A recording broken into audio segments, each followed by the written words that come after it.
আসসালামু আলাইকুম। আমরা এখন আছি পাবনা সদর হাসপাতালে। আমরা এখন দেখতে পাচ্ছি যে পাবনা সদর উপজেলার রাধানগর বাগানপাড়া, এখানে যাকে দেখতে পাচ্ছি তার নাম হচ্ছে তুষার। তিনি নিহত হয়েছেন।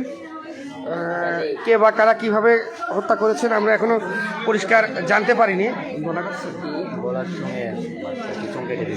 গলা চোখ কেটে দিয়েছে আর কি, তার মানে তাকে হত্যার উদ্দেশ্যেই এই পরিকল্পনাটা করা।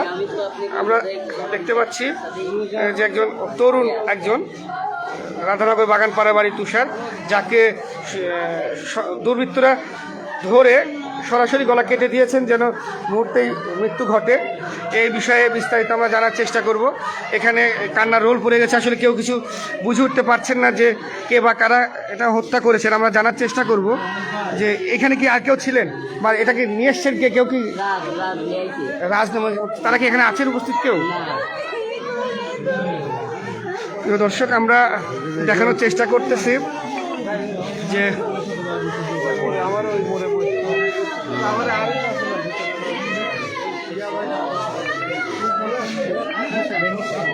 আমরা এখানে দেখতে পাচ্ছি যে যিনি মারা গেছেন তিনি কি আপনার কে হন? কিভাবে কি হলো বলতে পারবেন? ওনার ভাই কিভাবে কি হলো বলতে পারবেন?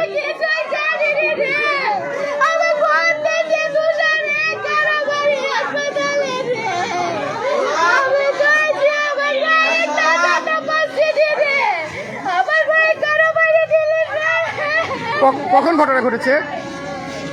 এই ঘটনা ঘটেছে কখন জানেন কেউ?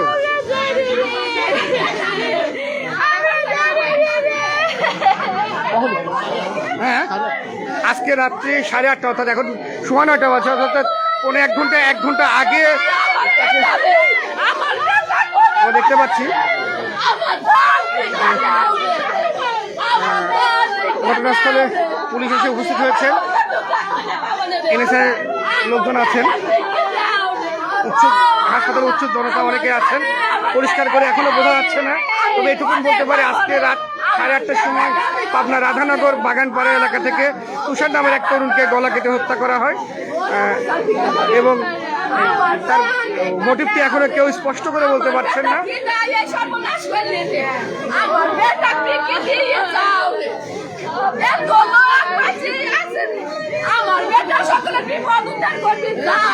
দেখতে পাচ্ছেন নিহতের মা এবং বোন বিলাপ করছেন।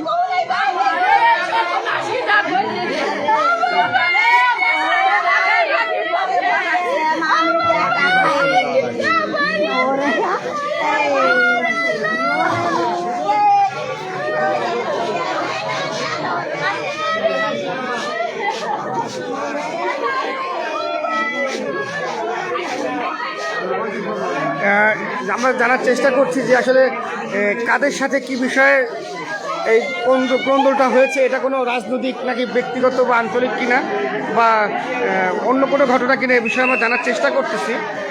কিন্তু এত বেশি মানুষের হুড়োহুড়ি আমরা এখনও তথ্য জানতে পারিনি। আপনারা সঙ্গে থাকুন, আমরা আপনাদেরকে সরাসরি জানানোর চেষ্টা করতেছি। আমরা স্থানীয় লোকজন এবং প্রশাসনের সাথে কথা বলতেছি।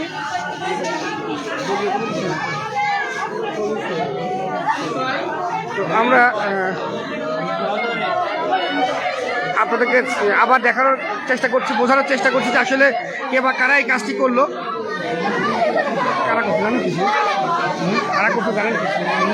কি বিষয়ে এটা হত্যা হতে পারে?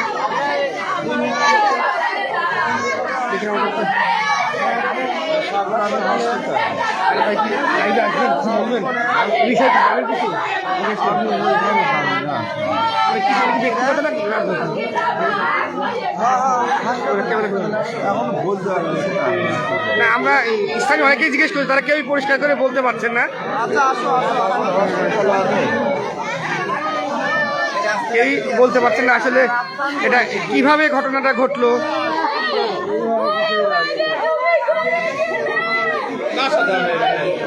আমরা এখনো জানতে পারিনি যে ঘটনাটি কেন ঘটলো, তবে একটি আশ্চর্যের মধ্যে শহরের মধ্যখানে জায়গায় এই সন্ধ্যা রাত্রিতে এইভাবে ধরে সাথে সাথে যে এভাবে গলাটি কাটা হয়, আমরা আসলে পুরোটা দেখাতে পারছি না, সরাসরি দেখানোর সুযোগ নাই। তো এইটা অত্যন্ত মর্মান্তিক এবং আমাদের জন্য আমার তথ্যটা এখনো জানতে পারি যে এটা কি ব্যক্তিগতভাবে নাকি আচ্ছা যা হোক আমরা আপনাদেরকে জানানোর চেষ্টা করছি, আমরা পুরো তথ্য নেওয়ার চেষ্টা করছি যে ঘটনাটি কেন ঘটলো। আপনারা আমাদের সাথে থাকুন, আমরা পরবর্তী আপডেট নিয়ে আপনাদের কাছে আসতেছি। ভালো থাকবেন, সাবধানে থাকবেন।